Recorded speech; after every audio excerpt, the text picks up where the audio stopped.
बालमित्रांनो, आज आपण दा कारे यांची झुळूक मी व्हावे ही कविता पाहणार आहोत. काय आहे बरं या कवितेमध्ये? तर कवींना झुळूक व्हावेसे वाटते. झुळूक होऊन कुठे कुठे फेरफटका मारायचा आहे याचे वर्णन या कवितेमध्ये केलेले आहे. आपण बघूया बरं का हे कविता. हे का 16वा झुळूक मी व्हावे. वाटते सानुली मंद झुळूक मी व्हावे, घेईल ओढ मन तिकडे स्वैर झुकावे. कधी बाजारी तर कधी नदीच्या काठी, राईत कधी वा पडक्या वाड्या पाठी. हळू थबकत जावे कधी कानोसा घेत, कधी रमत गमत वा कधी भरारी थेट. आता बघूया आपण. वाटते सानुली मंद झुळूक मी व्हावे, घेईल ओढ मन तिकडे स्वैर झुकावे. बाळांनो, झुळूक म्हणजे काय? तर हवेचा झोत. काय? हवेचा झोत. वाटते सानुली.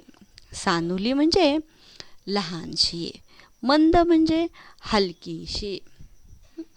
ओढ, हे बघा इथं ओढ म्हणजे काय? तर आस, इच्छा. स्वैर म्हणजे मोकळेपणाने, स्वच्छंदी. काय म्हणतात कवी? एक लहानशी हळूवार झुळूक व्हावे असे मला वाटते. जिकडे माझे मन ओढ घेईल तिकडे स्वच्छंदपणे मी बागडावे.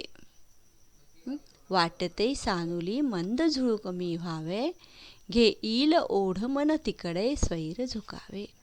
कधी बाजारी तर कधी नदीच्या काठी, राईत कधी वा पडक्या वाड्या पाठी.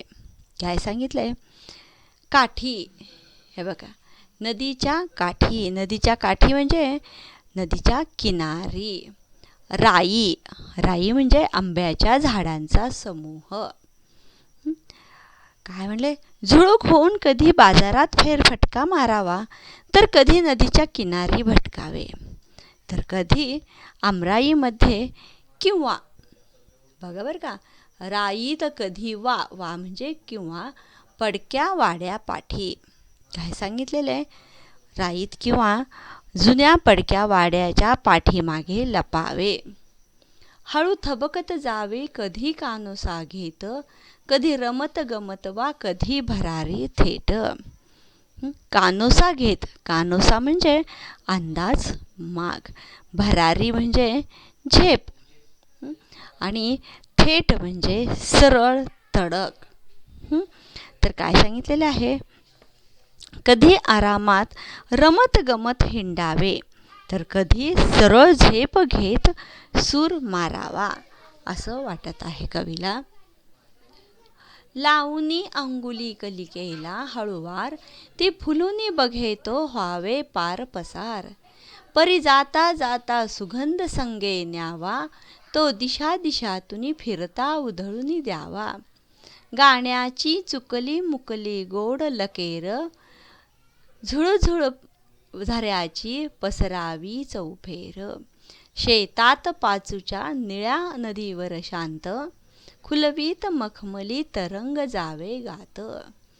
लावणी अंगुली कलिकेला हळूवार, ती फुलुनी बघे तो व्हावे पार पसार. अंगुली, अंगुली म्हणजे काय? बोट. कलिकेला म्हणजे कळीला. पसार, पसार म्हणजे पळणे. काय म्हटलेलं आहे?